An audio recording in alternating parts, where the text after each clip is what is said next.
साथ दिया तो काम करेंगे, जन जन का सम्मान करेंगे, झूठे वादे नहीं करेंगे। ये कहना है ग्राम सभा परसापुर शोभापुर से आपका अपना प्रत्याशी, जो कि गरीबों के साथ हर समय हर घड़ी विकास की बात करते हैं, हमारे गुड्डू साहू जी। तो हाँ, गुड्डू साहू जी सनाप श्री चंद साहू जी को आप अपना बहुमूल्य मत देकर, भारी से भारी मत देकर विजयी बनाएं।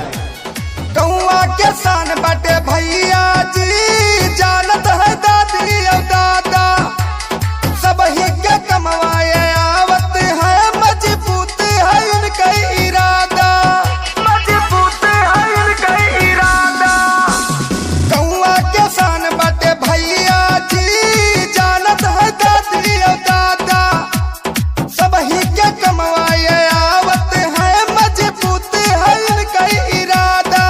सबके साथ रहे बूढ़े बच्चा कहे, सबके साथ रहे बूढ़े बच्चा कहे, गुड्डू साहू को अब की जिताना है, परसापुर का विकास कराना है, गुड्डू साहू को विजयी बनाना है, परसापुर का विकास कराना है, गुड्डू साहू को विजयी बनाना है। गरीबों के साथ कंधे से कंधा मिलाकर चलने वाला प्रत्याशी, सबके सुख और दुख में काम आने वाला प्रत्याशी, सबका सम्मान सबका फोन उठाने वाला प्रत्याशी, आपका भाई गुड्डू साहू, सनाप श्री चंद साहू। तो याद रखें प्रिय मित्रों, इस बार आने वाले 2020 के चुनाव में आप अपने ईमानदार प्रत्याशी गुड्डू साहू को चुने और अपना बहुमूल्य मत देकर विजयी बनाएं।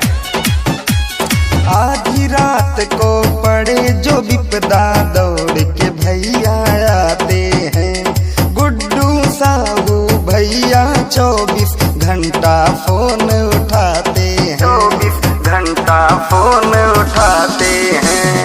आधी रात को पड़े जो विपदा, दौड़ के भैया आते हैं, गुड्डू साहू भैया 24 घंटे फोन उठाते हैं। बाटे घर के बेटौआ ई नोट करा, फुल पावर में इनकर सपोर्ट करा, यदि गांव के विकास कराना है, शोभापुर को जो आगे बढ़ाना है, गुड्डू भैया को अपने जिताना है, परसापुर का विकास कराना है, गुड्डू साहू को विजयी बनाना है। सुना है आज समंदर को बड़ा गुमान आया है, सुना है आज समंदर को बड़ा गुमान आया है, अरे उधर ही ले चलो कश्ती जिधर तूफान आया है, जिधर तूफान आया है। तो इस बार परसापुर की जनता, शोभापुर की सारी जनता ने ठाना है और अपना प्रधान सिर्फ और सिर्फ गुड्डू साहू जी को माना है। तो याद रखें, अब की बार सिर्फ गुड्डू भैया को प्रधानी पद पे बिठाएं और अपने गाँव को स्वच्छता की ओर,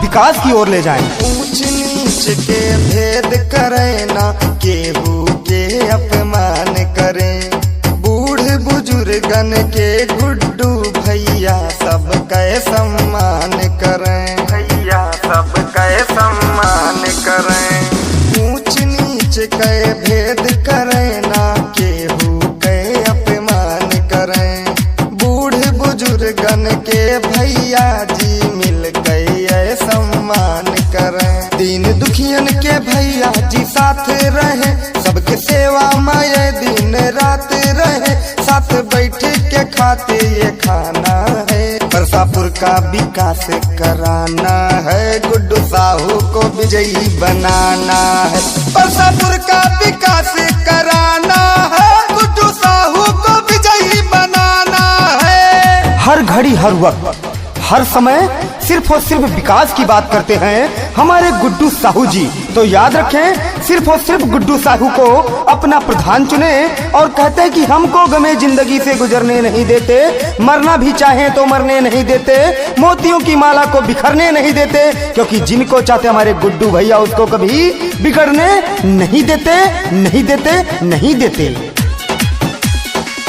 लिखड़ंजा RCC हो द्वारे तक पहुँचाई दे हैं, वृद्धा पेंशन विधवा पेंशन हर सुविधा करवाई दे हैं, हर सुविधा करवाई दे हैं। नाली खड़ंजा RCC हो द्वारे तक पहुँचाई दे हैं, वृद्धा पेंशन विधवा विधवा पेंशन हर सुविधा दिलवाए दे हैं। मिली सबके जो साथ होई सबके विकास, मिली सबके जो साथ होई सबके विकास, पूरे गौवा का अब चमकाना है। शोभापुर को जो आगे बढ़ाना है, गुड्डू भैया को अपने जिताना है। परसापुर का विकास